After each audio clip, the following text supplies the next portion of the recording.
ఇప్పుడు స్టవ్ మీద పాన్ పెట్టుకొని స్టవ్ వెలిగించుకోవాలి.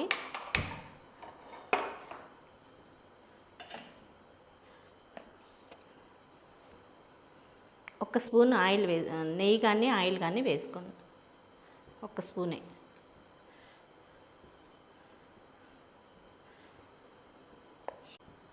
దీంట్లో ఒక పెద్ద ఉల్లిపాయని సన్న ముక్కలుగా కట్ చేసి వేసుకున్నాను.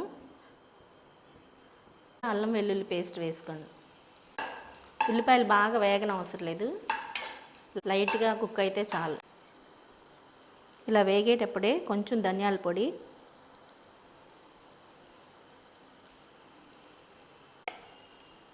కొద్దిగా జీరా పౌడర్ వేసుకోండి.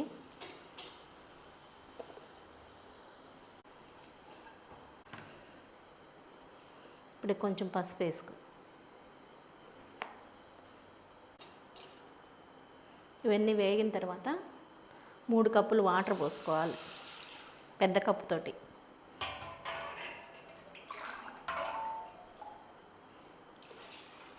ఎక్కువ నీళ్ళతో ఉడికితే బాగుంటుంది, అందుకోసమని ఎక్కువ వాటర్ వేసుకోండి.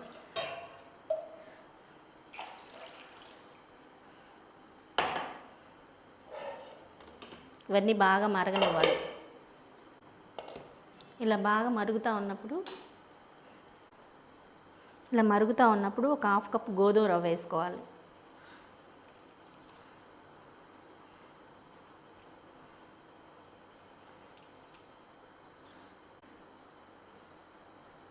మిక్సీ పట్టుకున్న జొన్న బార్లీ పేస్ట్ వేసుకోవాలి.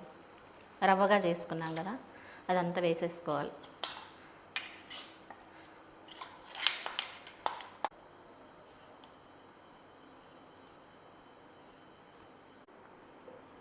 మూత పెట్టి ఈ విధంగా దగ్గరగా ఉడికిన తర్వాత ఒకసారి మళ్ళీ కలుపుకోవాలి. సిమ్లో ఉడికించుకుంటేనే టేస్ట్ బాగుంటుంది.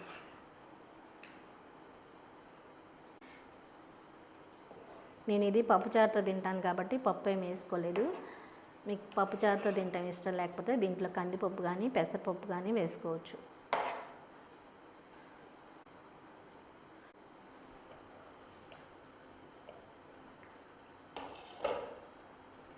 ఇదంతా బాగా ఉడికిన తర్వాత సాల్ట్ వేసుకోండి. ముందే వేసుకుంటే ఉడకదనమాట, అందుకే లాస్ట్లో వేసుకోండి.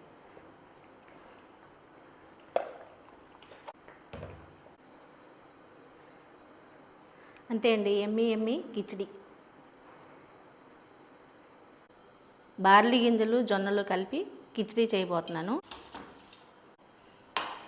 ఇలా రవ్వలాగా గ్రైండ్ చేసుకోవాలి, అప్పుడు తొందరగా